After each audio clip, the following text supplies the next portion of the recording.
আসসালামু আলাইকুম। একটা ব্যাপার 100% গ্যারান্টি দেই, এই ভিডিওতে যে বিষয় নিয়ে আমরা অ্যানালাইসিস করব, মোস্তাফিজের পরবর্তী ম্যাচে অথবা এই পিএসএল চলাকালীন যে কোনো ম্যাচে ব্রডকাস্টারদের তরফ থেকে এই অ্যানালাইসিসটা দেখানো হবেই হবে এবং রামিজ রাজা, ওয়াসিম আকরামরা এই ব্যাপারটা নিয়ে অ্যানালাইসিস করবেন। সেটা হচ্ছে মোস্তাফিজুর রহমান তার ব্যক্তিগত প্রথম ওভারেই খুব সারপ্রাইজিংলি, বলটা নতুন পাওয়ার প্লে চলছে, ব্যক্তিগত প্রথম ওভারেই মোস্তাফিজ দুই ধরনের স্লোয়ার বল করেছেন। একটা তো তার ন্যাচারাল অফ কাটার যেটা আছে, আরেকটা হচ্ছে মোস্তাফিজের ফিজ স্পেশাল, যেটাকে আমরা বলি বাহাতি মুতাইয়া মুরলীধরনের মতো রিস্টটাকে ব্যবহার করে তিনি কাটার করে থাকেন। সো মোস্তাফিজুর রহমান কেন ওয়ার্ল্ডের সকল ব্যাটারদের কাছে দুর্ভেদ্য, তার পেছনে অন্যতম বড় কারণের জায়গা হচ্ছে মোস্তাফিজ তিন ধরনের বল করেন। একটা হচ্ছে সিম আপ ডেলিভারি, একটা হচ্ছে অফ কাটার, আরেকটা হচ্ছে মোস্তাফিজ যেটা রোল অফ দ্য রিস্ট, যেটা বাহাতি মুতাইয়া মুরলীধরনের মতো বোলিং করে থাকেন, যেটাকে বলা হয় ফিজ স্পেশাল। পুরো ব্যাপারটার অ্যানালাইসিসটা আগে শুরু করি, আফটার দ্যাট পরবর্তী বিষয়গুলো নিয়ে আলোচনা করতে চাই। সেটা হচ্ছে আপনি খেয়াল করে দেখবেন যেই বলটা কুশাল পেরেরাকে তিনি হোয়াইট বল করেছেন, সেই বলটা ছিল তার ট্রেডিশনাল অফ কাটার। আর যেই বলটা লাবুসেনকে ব্যাক টু ব্যাক দুইটা বলে তিনি মোটামুটি নাস্তানাবুদ করে রেখেছিলেন, সেই দুইটা বল ছিল ফিজ স্পেশাল। এখন এই দুইটা বলের পার্থক্যটা কোন জায়গাটায় আপনি একদম পর্দায় খুব ভালো মতো লক্ষ্য করেই দেখছেন যে দুইটা বলের পার্থক্যটা কোন জায়গায়।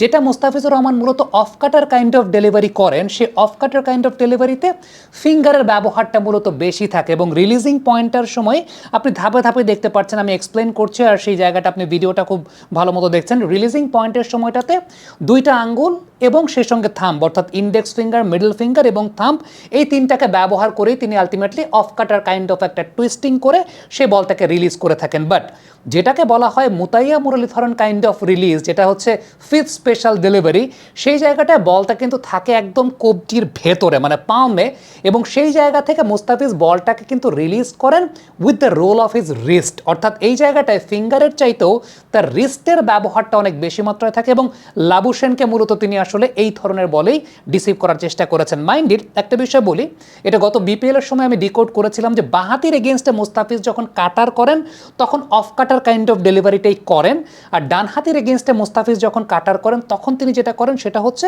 এই ফিফথ স্পেশাল ডেলিভারিটা। এখন ব্যাপার হচ্ছে এই ডিকোডটা ধরেন আমরা করছি, বিপিএল এর সময়ও দেখানো হয়েছিল, আতার আলী খান, মাজারুদ্দিন অমিরা কমেন্ট্রি করছিলেন, রমিজ রাজাও ছিলেন।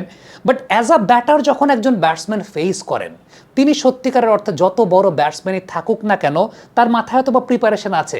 মোস্তাফিজ দুই ধরনের স্লোয়ার বল করে, বাট এই দুই ধরনের স্লোয়ার বলটা এত দ্রুত করেন মোস্তাফিজ, মানে চেঞ্জটা আসলে একদম লাস্টের রিলিজিং পয়েন্টে ওইটা ব্যাটিং এন্ড থেকে ব্যাটারের জন্য বুঝে ওঠাটা খুব ডিফিকাল্ট হয়ে যায়। প্রত্যেক টিমের সঙ্গে অ্যানালিস্ট আছে, প্রত্যেক টিমের অ্যানালিস্টরা তাদেরকে এই প্ল্যানটাই দেন যে মোস্তাফিজের কিন্তু ভাই দুই ধরনের স্লোয়ার আছে, বাট এটা ব্যাটসম্যানদের পক্ষে আসলে ডিকোড করাটা ইম্পসিবল যখন ব্যাটসম্যান ব্যাটিং এন্ড থেকে দেখছেন, কারণ ব্যাটসম্যান ব্যাটিং এন্ড থেকে মূলত বোলারের রিস্টের উপরই দেখেন। এখন মোস্তাফিজ এই চেঞ্জটা আসলে আমরা তো স্লো মোশন আপনাদেরকে দেখাচ্ছি, কিন্তু মোস্তাফিজ এই চেঞ্জটা মূলত খুব দ্রুত করে থাকেন। যখন তিনি সিম আপ ডেলিভারি করছেন তখনও একদম রিলিজ পয়েন্টের আগ পর্যন্ত কিন্তু প্রত্যেকটা জায়গায় সিমিলার থাকে, কিন্তু যখন রিলিজ করছেন মোস্তাফিজুর রহমান, বিশেষ করে অফ কাটার এবং ফিজ স্পেশাল, এই দুইটা বল রিলিজিং পয়েন্টের সময় গিয়ে ডিফিকাল্ট ফেজটা চলে আসে, যেটা ব্যাটসম্যানদের জন্য very much impossible to decode from that particular range যেখান থেকে তারা আসলে ব্যাটিং করছেন। সো মোস্তাফিজ এমন একজন বোলার যাকে আপনি আসলে সবসময় বিশ্বাস করতে পারবেন। মোস্তাফিজের উপর সবসময় বিশ্বাস রাখা যায়, তার উপর সবসময় ভরসা রাখা যায়। দেখেন, আমি খুব অবাক হয়েছি এই জায়গাটাতে যে প্রথম ওভার বোলিং করছেন, সেখানে 7টা বল করেছিলেন একটা হোয়াইট সহ, 7টা বলের মধ্যে 5টাই তিনি করেছেন স্লোয়ার, 5টাই স্লোয়ার। এর মধ্যে কুশাল পেরেরাকে যেগুলো করেছিলেন, কুশাল পেরেরা বলগুলো অফ কাটার স্লোয়ার, আর যেগুলো ওই সময় লাবুসেনকে করেছিলেন সেই বলগুলো ছিল মূলত রোল অফ দ্য রিস্ট বা ফিফথ স্পেশাল। এখন আবার তার কিন্তু সেই হেভি বলগুলোও আছে, মানে তিনি যে জোরে সিমা বলগুলো পড়েন, মানে he can surprise you in both the ways, আপনাকে দুটা ওয়েতেই আসলে সারপ্রাইজ করতে পারবে। সেটা হচ্ছে যে তার ওই হেভি বলগুলো আছে, তিনি জোরের সঙ্গেও বল করতে পারেন, তার স্লোয়ার আছে, স্লোয়ারের মধ্যে দুই ধরনের ভ্যারিয়েশন আছে। বাবা, এত এনার্জি কই পাও? এই পাওয়ার চুমুকে অ্যাকশন। স্লোয়ারের মধ্যে যখন দুই ধরনের ভ্যারিয়েশন একজন বোলারের থাকে, আমার কাছে মনে হয় যে for last couple of years Mustafizur Rahman আসলে টি-20 ক্রিকেটটাতে যেভাবে রাজত্ব করছেন, তার পেছনে অন্যতম বড় কারণটা হচ্ছে মোস্তাফিজের এই দুই ধরনের কাটার দুই ধরনের কাটারকে তিনি খুব ভালো মতো ব্যবহার করতে পারছেন। আরেকটা কাটারও মোস্তাফিজ করেন। আই ওয়াজ এক্সপেক্টিং যে মোস্তাফিজ যখন শুরুর দিকে বোলিং করতে এসেছেন, আই ওয়াজ এক্সপেক্টিং যে মোস্তাফিজ হয়তো বা সিম আপ ডেলিভারি করেই ডিভিয়েশনগুলো নেবেন, অফ দ্য পিচ যে ডিভিয়েশনগুলো নেয়। মোস্তাফিজ কিন্তু নতুন বলে সিম আপ বল করেও ডিভিয়েশনটা নিতে পারেন। So it's very much difficult for the batters to decode.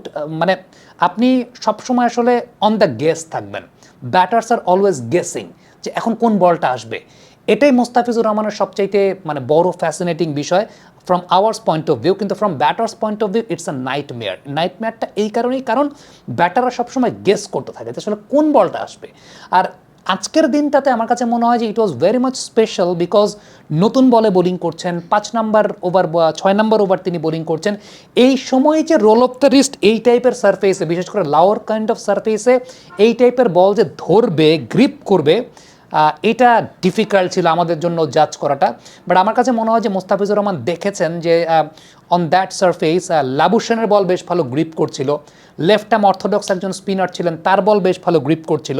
আমার কাছে ব্যক্তিগতভাবে মনে হয় যে seeing that Mustafiz actually decided যে from the very early stage he should go for the slower deliveries.